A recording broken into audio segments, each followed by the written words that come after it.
working with Live's instruments. So, first things first, let's talk about the difference between instruments and plugins. Um, what Live calls instruments, this is Live terminology stuff, is the stuff that's built into Live. So if I go to the Instruments tab here, these are our synthesizers and our samplers. Okay, those are primarily what we're going to be working with in this class. Now, if you want a broad definition of what these things do, they make sound.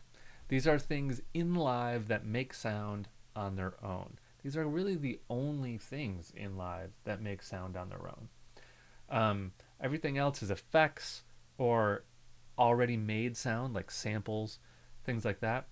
These are our synthesizers, our samplers, anything that makes sound on its own. Now, you might be thinking, well, what about something like Serum? That's a popular plugin right now. Serum is a synthesizer. It makes sound. You play it, you give it MIDI notes and it makes sounds. It's true.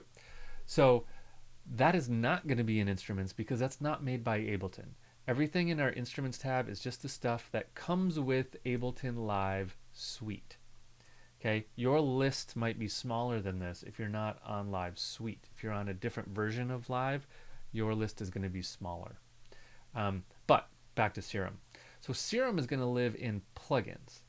Okay, plugins are all our effects and instruments, synthesizers, things like that, that are not made by Ableton. So if I just type Serum here, I open up my VST, there is Serum. Okay, and Serum is an instrument the way that Live defines it. It's a synthesizer. But it's not made by Ableton. So it's a very separate thing, right? But it does really kind of work in a very similar way as some of the Live instruments. In particular, Wavetable is kind of Live's answer to Serum. More on that later. So the big difference between the synthesizers that Live has and the synthesizers that you might install as a plugin are just who made it, right? If Ableton made it, it's going to be here in instruments. If anybody else made it, it's going to be in plugins. Cool? Okay, so we're primarily going to focus on the instrument stuff